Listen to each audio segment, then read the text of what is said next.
Alright, welcome back guys to another fly tying episode. Today we are going to tie the Pheasant Tail Nymph. I know it's a big change from the stillwater fly tying videos I've been doing, but everyone's got to change it up once in a while, and I'm here to show you guys some of my favorite river patterns. Today we're going to start with the Pheasant Tail Nymph. I'm going to tie it on a bit bigger of a size for you just for video purposes, but usually I'm tying this guy in 14/16s, usually imitating anything from like a blue-winged olive to like a mayfly, and it's one of my go-to patterns. So without further ado, let's get to tying it. Alright, so let's get started. Today we're going to tie on a, try to see that, size 12 jig style hook, and I'll kind of go into why I'm using those. And for a bead, I'm going to use a 3.8 millimeter slotted silver tungsten bead, and that's going to help slide right onto that bend of that hook.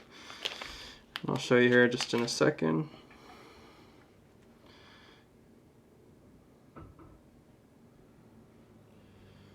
I'll place it on the hook.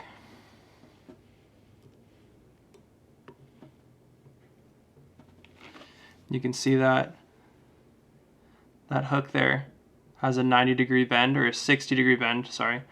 And this bead with the slot will slide right up to it and hug it just perfectly, where a normal bead, where it's drilled straight through, will kind of get stuck up here. So the tungsten slotted beads help sink the fly right to the bottom, helps alleviate putting split shots on the line, all that kind of good stuff.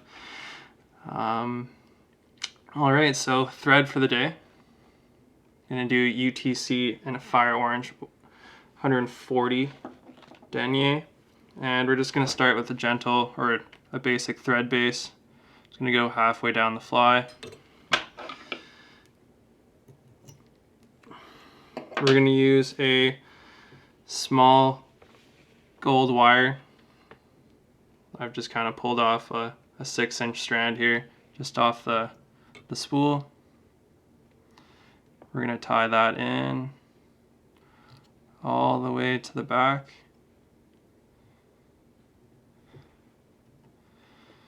Perfect. And what's a pheasant tail nymph without a pheasant tail? Now, if there's a hunter in your family or a pheasant on the side of the road, I would almost stop and just take these feathers. They're so hard to come by. Alright, and I will pull about 3 to 4 fibers together, cut it at the base.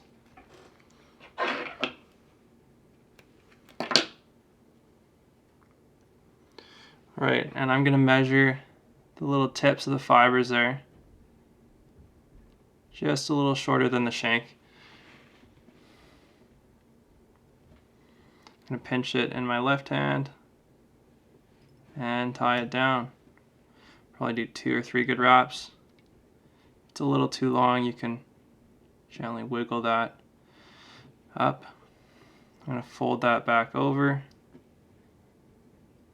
Give it one more wrap just to lock her in, and then bring the thread back to the front of the hook there. We'll do a little whip finish.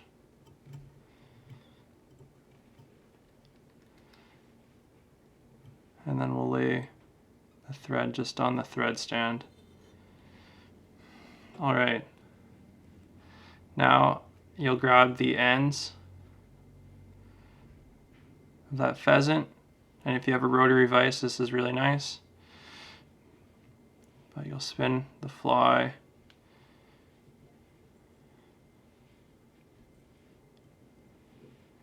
wrapping that pheasant tail, giving it the buggy fibers all the way up. Bring it just to the base of the hook, or the base of the bead. We're going to lock them in. 3 good wraps.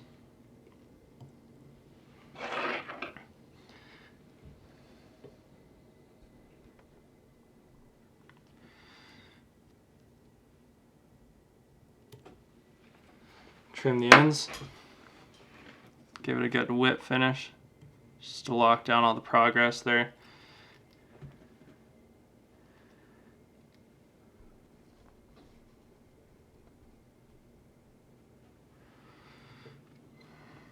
And then with the small gold wire, we're going to counter wrap those pheasant tail wraps.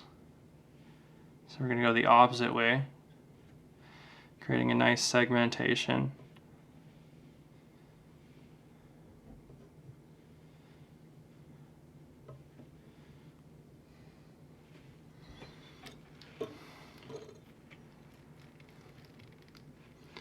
Again, a couple good wraps locking that in. And just like my stillwater fly tying videos, I will helicopter motion that wire just to break it off. And then just to add some pizzazz on the end, I'm gonna add some ice UV dub. Gonna just wax that thread there. Nice small coat. Oh, excess. It's important not to go too heavy on the dubbing. I'm just gonna put a nice sparse little amount on there. I'm gonna wrap the collar there. Just like that. I'll whip finish.